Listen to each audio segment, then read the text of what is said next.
ಎಲ್ಲರಿಗೂ ನಮಸ್ಕಾರ. ಇವತ್ತು ನಾನು ಉಕ್ಕರಿಸಿದ ಅಕ್ಕಿ ರೊಟ್ಟಿ ಅಂತ ಮಾಡ್ತಾ ಇದ್ದೀನಿ. ನಾನು ಗ್ಯಾಸ್ ಮೇಲೆ ಒಂದು ಪಾತ್ರೆ ಇಟ್ಟಿದ್ದೀನಿ. ಆ ಪಾತ್ರೆನಲ್ಲಿ ನೋಡಿ ಒಂದು ಸ್ವಲ್ಪ ದೊಡ್ಡ ಪಾತ್ರೆ ಇಟ್ಟು ಅದರಲ್ಲಿ ಒಂದು 2 ಲೋಟ ನೀರು ಹಾಕಿದ್ದೀನಿ. ಇದು ಒಂದು ಸ್ವಲ್ಪ ಚೆನ್ನಾಗಿ ನೀರು ಕುದ್ದು ಉಕ್ಕಬೇಕು. ಆವಾಗ ನಾವು ಹಿಟ್ಟು ಹಾಕಬೇಕು. ಇದು ಈಗ ಉಕ್ಕರಿಸ್ಕೊಳ್ಳೋಕ್ಕೆ ನೀರನ್ನು ಇಟ್ಟಿದ್ದೀನಿ. ನೀರು ಕುದ್ದ ಮೇಲೆ ನಾವು ಅಕ್ಕಿ ಹಿಟ್ಟನ್ನು ಹಾಕಿ ನಾವು ಮುದ್ದೆ ಮಾಡ್ಕೊಂಡ ಥರ ಮುದ್ದೆ ಮಾಡ್ಕೋಬೇಕು. ಆದರೆ ಮುದ್ದೆ ಕೂಡ ಅಲ್ಲ, ಅರ್ಧಂಬರ್ಧ ಬೇಯುತ್ತೆ. ಇದು ನೋಡಿ, ಈಗ ರೊಟ್ಟಿಗಾಗುವಷ್ಟು ಉಪ್ಪನ್ನು ಹಾಕ್ತಾ ಇದ್ದೀನಿ. ಈಗ ಅಕ್ಕಿ ಹಿಟ್ಟನ್ನು ಕೂಡ ಹಾಕಬೇಕು.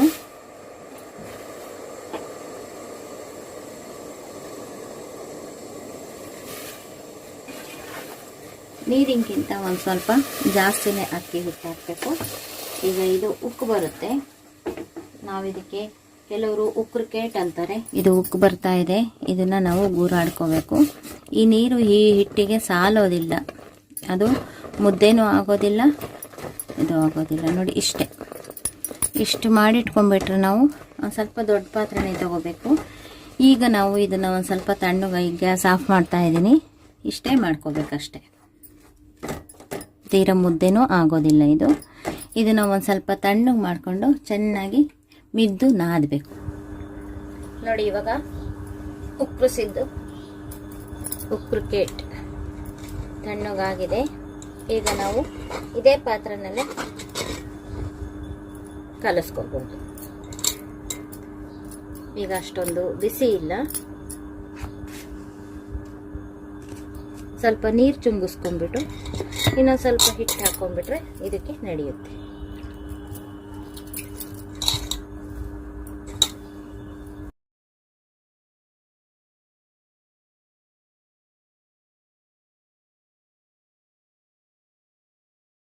ಬಿಟ್ಟು ಇದನ್ನು ಒಂದು ಸ್ವಲ್ಪ ನೀರು ಕೈ ಮಾಡಿಕೊಂಡು ಚೆನ್ನಾಗಿ ಮುಚ್ಕೊಂಡು ರೊಟ್ಟಿ ಹಾಕ್ತಾ ತುಂಬ ಚೆನ್ನಾಗಿ ಬರುತ್ತೆ. ಲತ್ತೋಡಿನಲ್ಲಿ ಉಜ್ಜಿ ಕೂಡ ನಾವು ರೊಟ್ಟಿ ಹಾಕ್ಬೋದು. ಇವಾಗ ಕಲಸಿಟ್ಟಿದ್ದೀನಿ. ಈಗ ನಾವು ಹೆಂಚಿಟ್ಟು ರೊಟ್ಟಿ ಹಾಕೋಣ. ನೋಡಿ, ಈಗ ಹೊಸದಾಗಿ ಅಕ್ಕಿ ರೊಟ್ಟಿ ಮಾಡೋದನ್ನ ಕಲಿಯೋರಿಗೆ ಹೇಳ್ತಾ ಇದ್ದೀನಿ. ನೋಡಿ, ಒಂದು ಸ್ವಲ್ಪ ನೀರು ಈ ಥರ ಮಾಡಿಕೊಂಡು ಚೆನ್ನಾಗಿ ನಾದಬೇಕು. ನೋಡಿ, ನಾವು ಮುದ್ದೆ ಮಾಡಿದಾಗ ಪಾತ್ರೆ ಗಂಟ್ಕೊಳುತ್ತಲ್ಲ, ಆ ಥರ ಪಾತ್ರೆ ಗಂಟ್ಕೊಂಡಿರಲ್ಲ. ಚೆನ್ನಾಗಿ ನಾದಬೇಕು. ನಾವು ಎಷ್ಟು ಚೆನ್ನಾಗಿ ನೋಡಿ, ಒಂದು ಸ್ವಲ್ಪ ನೀರು ಕೈ ಮಾಡಿಕೊಂಡು ಚೆನ್ನಾಗಿ ನಾದ್ಕೋಬೇಕು. ಮತ್ತು ಮೆತ್ತಗಾಯ್ತು ಅಂದರೆ ಬೇಕಾದರೆ ಒಂಚೂರು ಹಿಟ್ಟು ಉದುರಿಸ್ಕೋಬೋದು. ನಾವು ಉಜ್ಜಬೇಕಾದ್ರೂ ಹಿಟ್ಟು ಹಾಕೋತಿದ್ದೀವಿ. ಬಿಗಿನರ್ಸ್ಗೆ ಹೇಳ್ತಾ ಇರೋದು. ಚೆನ್ನಾಗಿ ನಾದಬೇಕು. ಎಷ್ಟು ಚೆನ್ನಾಗಿ ಬರಬೇಕು ನೋಡಿ, ಹಿಟ್ಟು ತುಂಬ ಚೆನ್ನಾಗಿ ಬರಬೇಕು. ಈ ರೀತಿ ನಾದಿ ಇಟ್ಕೋಬೇಕು. ನಾವು ಒಂದು ರೊಟ್ಟಿಗೆ ಎಷ್ಟು ಬೇಕು ಒಂದಿಷ್ಟು ಉಂಡೆ ಮಾಡ್ಕೋಬೇಕು. ನೋಡಿ, ಕೈ ಕೂಡ ಮೆತ್ತೋದಿಲ್ಲ. ನಾನು ನೀರು ಕೈ ಮಾಡ್ಕೊಂಡಿಲ್ಲ, ಏನಿಲ್ಲ. ಈ ರೀತಿ ಹದವಾಗಿ ಇರಬೇಕು. ಈ ಥರ ಒಂದೊಂದು ರೊಟ್ಟಿಗೆ ಒಂದೊಂದು ಈ ಥರ ಉಂಡೆ ಮಾಡಿಟ್ಕೊಳ್ತೀನಿ. ಆಮೇಲೆ ಈಗ ರೊಟ್ಟಿ ಹಾಕ್ತಾಯಿದ್ದೀನಿ.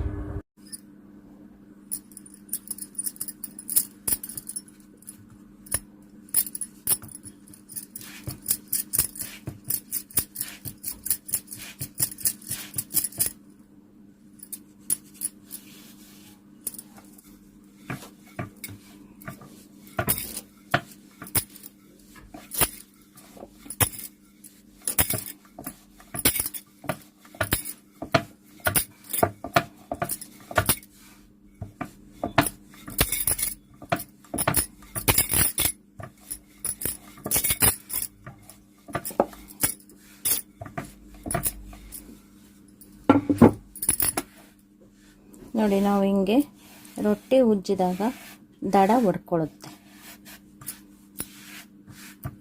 ಗೊತ್ತಾಯ್ತಾ? ನೋಡಿ, ಇದು ದಡ ಹೊಡ್ಕೊಳ್ಳೋದು ಅಂತ ಹೇಳ್ತೀವಿ. ನಾವಿವಾಗ ಒಂದು ಸ್ವಲ್ಪ ದಡ ಕಟ್ಕೋಬೇಕು. ಆವಾಗ ರೊಟ್ಟಿ ನೀಟಾಗಿ ಬರುತ್ತೆ.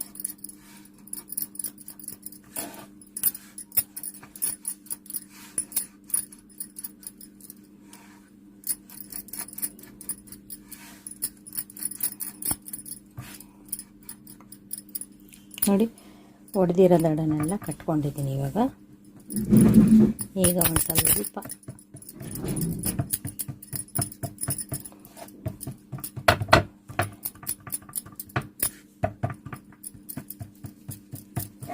ನೋಡಿ ಇವಾಗ ನೀಟಾಯಿತು. ಈಗ ಒಂದು ಸ್ವಲ್ಪ ಒದ್ದೆಕಾಯಿ ಮಾಡಿಕೊಂಡು ಈ ಹಿಟ್ಟು ಹಾಕಿರೋದನ್ನೆಲ್ಲವ ನಾವು ಸರಿ ಹೊಂದಿಸ್ಬೇಕು. ಹಿಟ್ಟಿಟ್ಟು ಹಾಗೆ ಹಾಕಬಾರ್ದು, ಆವಾಗ ಹೆಂಚಿನ ಮೇಲೆ ಕೆಂಪುಗೆ ಹಿಟ್ಟೆಲ್ಲ ಹಾಗೆ ಇರುತ್ತೆ. ಇವಾಗ ನೋಡಿ ರೊಟ್ಟಿ ದುಂಡುಗೆ ತೊಟ್ಟಿದ್ದೀನಿ. ಇದನ್ನು ಒಂದು ಸ್ವಲ್ಪ ಹಿಂಗೆ ಬೇಕಾದ್ರೆ ಮಾಡಿಕೊಂಡು ಇನ್ನು ನೀಟಾಗಿ ರೌಂಡಿಗೆ ಮಾಡ್ಬೋದು. ನಾವು ದಡ ಕಟ್ಟಿದ್ವಲ್ಲ, ರೌಂಡಿಗೆ ಬಂದಿದೆ. ಈಗ ನಾವು ಹೆಂಚು ಕಾಯಿಸೋಣ. ನೋಡಿ ಹೆಂಚು ಕಾಯಕ್ಕೆ ಇಟ್ಟಿದ್ದೀನಿ. ನೋಡಿ ಇದು ರೊಟ್ಟಿ ಮಾಡೋಕ್ಕೆ ಅಂತಲೇ ಇಟ್ಕೊಂಡಿರೋ ಹೆಂಚು. ಇದಕ್ಕೆ ಎಣ್ಣೆ ಹಾಕಿದ್ದೇನು ಮಾಡೋದಿಲ್ಲ. ಈಗ ನಾವು ಹೆಂಚು ಕಾದಿದೆ ನೋಡಿ, ರೊಟ್ಟಿ ಹಾಕ್ತಾ ಇದ್ದೀನಿ. ಕೈಯಲ್ಲಿ ತಗೊಂಡು ಈ ರೀತಿ ಹಾಕ್ಬಿಡೋದು. ಫುಲ್ ರೊಟ್ಟಿ ಕಾಣಿಸ್ತಾ ಇದೆಯಾ? ಹಾಂ. ಈಗ ನಾವು ಇದಕ್ಕೆ ನೀರು ಹಚ್ಚಬೇಕು. ನೀರು ಹಚ್ಚಿ ಬೇಯಿಸ್ಬೇಕು. ನೋಡಿ ನಾನು ಕಾಟನ್ ಬಟ್ಟೆ ತೊಗೊಂಡ್ಬಿಟ್ಟು ಈ ರೀತಿ ನೆನೆಸಿಟ್ಕೊಂಡಿದ್ದೀನಿ ವೈಟು.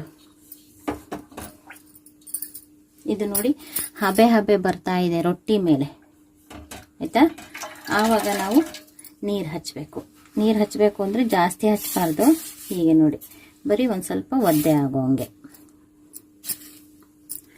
ಆಮೇಲೆ ಇದು ಕೆಳಗಡೆ ಬೇಯ್ತಾ ಇರುತ್ತೆ, ಮೇಲ್ಗಡೆ ನೀರು ಹಚ್ಚಿದ್ದೆಲ್ಲ ಒಣಗ್ತಾ ಇರುತ್ತೆ.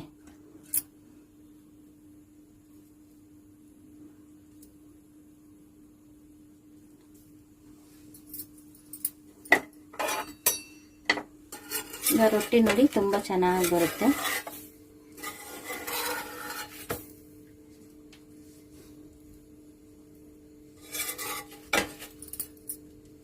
ನೋಡಿ ಎಷ್ಟು ಚೆನ್ನಾಗಿ ಬೆಂದಿದೆ. ಈಗ ನೋಡಿ ಹಾಗೆ ಕೂಡ ಎತ್ತು ಹಾಕ್ಬೋದು ಕೈಯಲ್ಲೇ. ಈಗ ನಾನು ಮಗ್ಚಾಕ್ತಾ ಇದ್ದೀನಿ. ಮಗ್ಚಾಕಿ ಹಿಂಗೆ ದಡ ಎಲ್ಲ ಒಂದು ಸ್ವಲ್ಪ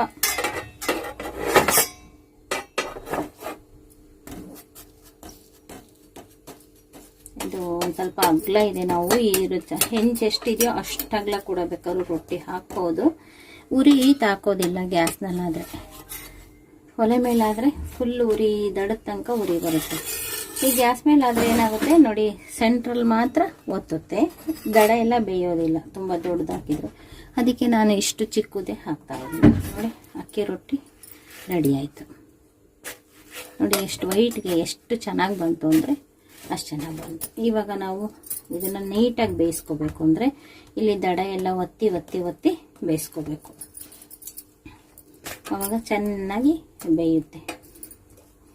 ಒಲೆನಲ್ಲಾದರೆ ಎಲ್ಲ ಕಡೆ ಈವನ್ ಆಗಿ ಬೇಯುತ್ತೆ. ಈ ಗ್ಯಾಸಲ್ಲಾದರೆ ಸೆಂಟ್ರಲ್ ಮಾತ್ರ ಚೆನ್ನಾಗಿ ಬೇಯುತ್ತೆ, ದಡದಲ್ಲಿ ಬೆಂದಿರೋಲ್ಲ. ದಡದಲ್ಲಿ ಬೇಯದೆ ಹೋದರೆ ತಿನ್ನೋಕೆ ಚೆನ್ನಾಗಿರೋಲ್ಲ. ನೋಡಿ ರೊಟ್ಟಿ ಇವಾಗ ಬೆಂದಿದೆ. ನಾನೀಗ ಉರಿ ಸಣ್ಣಗೆ ಮಾಡ್ತಾ ಇದ್ದೀನಿ. ಈಗ ನೋಡಿ ಇದನ್ನು ಒಂದು ತಟ್ಟೆಗೆ ತೆಕ್ಕೊಳ್ತಾ ಇದ್ದೀನಿ. ಈಗ ನಾವು ಇನ್ನೊಂದು ರೊಟ್ಟಿ ಹಾಕಬೇಕಾದ್ರೆ ಈ ಹಂಚನ್ನು ಕ್ಲೀನ್ ಮಾಡ್ಕೋಬೇಕು. ನೋಡಿ ಈ ಥರ ಹಿಟ್ಟೆಲ್ಲ ಒತ್ತಿರುತ್ತಲ್ಲ, ಆಗೋಗುತ್ತೆ. ಆದ್ದರಿಂದ ನಾವು ಇದನ್ನು ಕ್ಲೀನ್ ಮಾಡ್ಕೋಬೇಕು. ಇಲ್ಲಾಂದರೆ ಈ ಹಿಟ್ಟು ಉದುರಿರುತ್ತಲ್ಲ ರೊಟ್ಟಿದು, ಅದು ಇನ್ನೊಂದು ರೊಟ್ಟಿಗೆ ಮೆತ್ಕೊಳ್ಳುತ್ತೆ. ಆವಾಗ ಕಲರ್ ಚೇಂಜ್ ಆಗುತ್ತೆ. ಅದಕ್ಕೆ ಪ್ರತಿ ಸಲ ರೊಟ್ಟಿ ಹಾಕುವಾಗಲೂ ನಾವು ಹೆಂಚನ್ನು ಕ್ಲೀನ್ ಮಾಡಬೇಕು. ಈಗ ನೋಡಿ ಮತ್ತೆ ಉರಿ ಜೋರು ಮಾಡಿಕೊಂಡು ಇನ್ನೂ ಒಂದು ರೊಟ್ಟಿ ಹಾಕ್ತಾ ಇದ್ದೀನಿ. ನಾವು ಹಿಟ್ಟು ಹಾಕೊಂಡು ರುಬ್ತೀವಲ್ಲ, ಹಿಟ್ಟು ಹಾಕೊಂಡು ಉಜ್ಜುತ್ತೀವಲ್ಲ, ಆದ್ದರಿಂದ ಆ ಹಿಟ್ಟು ಒಣಗಿದ ಹಿಟ್ಟು ಹಾಗೆ ಇದ್ದು ಅದು ಕಪ್ಪುಗಾಗುತ್ತೆ. ನಾವು ರೊಟ್ಟಿಗೆ ಏನು ಅಂಟ್ಕೊಳ್ಳೋದಿಲ್ಲ. ಇವಾಗ ನೀಟಾಗಿರುತ್ತೆ. ನೋಡಿ ಈಗ ಹಬೆ ಹಬೆ ಬರ್ತಾ ಇದೆ. ನೋಡಿ ಮಧ್ಯದಲ್ಲೆಲ್ಲ ಉಡ್ತಾ ಇದೆ. ಈಗ ನಾವು ರೊಟ್ಟಿಗೆ ನೀರು ಹಚ್ಚಿಬಿಡ್ಬೇಕು.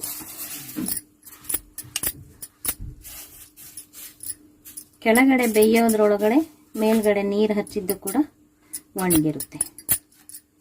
ನೋಡಿ ಎಲ್ಲ ಕಡೆ ನೀರು ಹಚ್ಚಿದ್ದೀನಿ. ಈಗ ನೋಡಿ ರೊಟ್ಟಿ ನೀಟಾಗಿ ಬರುತ್ತೆ. ನೀರು ಹಚ್ಬೇಕಾದ್ರೆ ರೊಟ್ಟಿಗೂ ಹಂಚಿಗೂ ತಾಕಂಗೆ ಹಾಕಬಾರ್ದು, ಅದು ಆಮೇಲೆ ಅಂಟ್ಕೊಂಡ್ಬಿಡುತ್ತೆ. ನೋಡಿ ಗ್ಯಾಸಲ್ಲಿ ಏನಾಗುತ್ತೆ ಅಂದರೆ ಇದೇ ಪ್ರಾಬ್ಲಮ್ಮು. ಸೆಂಟ್ರಲ್ ಮಾತ್ರ ಒತ್ತುತ್ತೆ, ದಡದಲ್ಲಿ ಬೇಯೋದಿಲ್ಲ. ದಡದಲ್ಲಿ ಬೇಯಲಿ ಅಂತ ನಾವು ಇನ್ನೂ ಒಂದು ಸ್ವಲ್ಪ ಇಟ್ಟರೆ ಸೆಂಟ್ರಲ್ ಇನ್ನೂ ಒಂದು ಸ್ವಲ್ಪ ಕೆಂಪಾಗುವ ಸಾಧ್ಯತೆ ಇರುತ್ತೆ. ಅದರಿಂದ ಬೇಗ ತೆಗಿಬೇಕು. ಆಮೇಲೆ ಲಾಸ್ಟಿಗೆ ರೊಟ್ಟಿ ಎಲ್ಲ ಬೆಂದಾದ್ಮೇಲೆ ದಡನ ಬೇಯಿಸ್ಕೋಬೇಕು. ಎಡ್ಜಿಗಿಟ್ಬಿಟ್ಟು ರೊಟ್ಟಿನ ಎಡ್ಜಿಗಿಟ್ಬಿಟ್ಟು ಎಡ್ಜು ಅಂಚಿನ ಸೆಂಟ್ರಿಗೆ ಬರೋ ಹಾಗೆ ಮಾಡಿಕೊಂಡು ನಾವು ರೊಟ್ಟಿ ಬೇಯಿಸ್ಕೋಬೇಕಾಗುತ್ತೆ. ನೋಡಿ, ಇದು ಕೂಡ ಎದ್ದೇಳ್ತಾ ಇದೆ.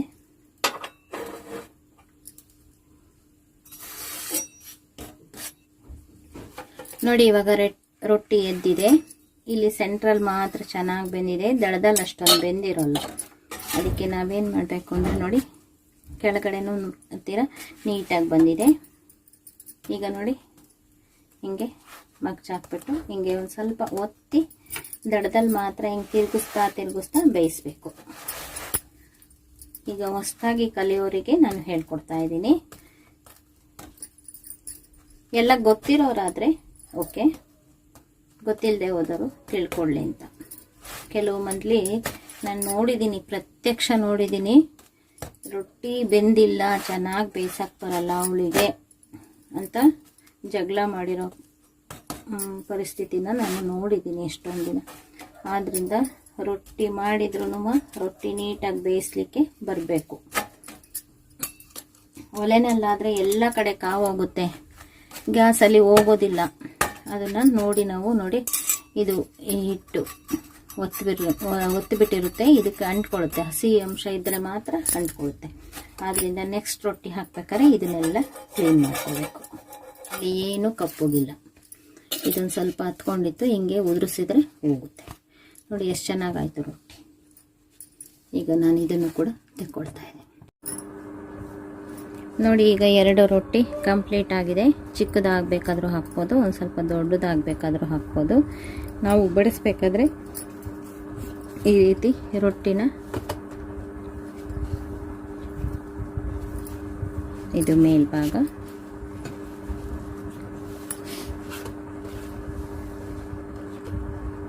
ಎರಡು ಅಕ್ಕಿ ರೊಟ್ಟಿನ ಬಡಿಸಿದ್ದೀನಿ. ನೋಡಿ, ಹೀರೆಕಾಯಿ ಚಟ್ನಿ ಮಾಡಿದ್ದೀನಿ. ನೋಡಿ, ಇನ್ನೂ ಇಷ್ಟು ರೊಟ್ಟಿ ಮಾಡೋದಿದೆ. ಹಿಟ್ಟು ಕೂಡ ಜರಡಿ ಇಟ್ಕೊಂಡು ರೆಡಿ ಇದೆ. ನೋಡಿ, ಅಕ್ಕಿ ರೊಟ್ಟಿ. ನೀವು ಕೂಡ ಇದರ ಅನುಕೂಲ ಪಡ್ಕೊಳ್ತೀರಾ ಅಂತ ಅಂದ್ಕೊಂಡಿದ್ದೀನಿ. ಇದರ ಅನುಕೂಲ ಕೂಡ ನೀವು ಪಡ್ಕೊಳ್ತೀರಾ ಅಂತ ಅಂದ್ಕೊಂಡು ಈ ವಿಡಿಯೋ ಮಾಡಿದ್ದೀನಿ. ಈ ವಿಡಿಯೋ ನಿಮಗೂ ಇಷ್ಟ ಆಗಿದ್ದರೆ ಲೈಕ್ ಮಾಡಿ, ಶೇರ್ ಮಾಡಿ, ಮತ್ತು ನಮ್ಮ ಚಾನಲ್ಗೆ ಇದುವರೆಗೂ ಸಬ್ಸ್ಕ್ರೈಬ್ ಆಗಿಲ್ಲ ಅಂದರೆ ಈ ಕ್ಷಣದಿಂದ ಸಬ್ಸ್ಕ್ರೈಬ್ ಆದರೆ ನಿಮ್ಮ ದಿನನಿತ್ಯದ ಅನುಕೂಲಕ್ಕೆ ಬರುವಂತಹ ವಿಡಿಯೋಗಳನ್ನೇ ನಾನು ಮಾಡ್ತೇನೆ. Thank you for watching. ಅಕ್ಕಿ ರೊಟ್ಟಿ ಚಂದ ಅಕ್ಕ ತವರಿಗೆ ಚಂದ, ಅಕ್ಕಿ ರೊಟ್ಟಿ ಚಂದ ಅಕ್ಕ ತವರಿಗೆ ಚಂದ. ನನಗೆ ಹಾಡು ಹೇಳಬೇಕು ಅನ್ನಿಸ್ತಾ ಇದೆ. ಓಕೆ.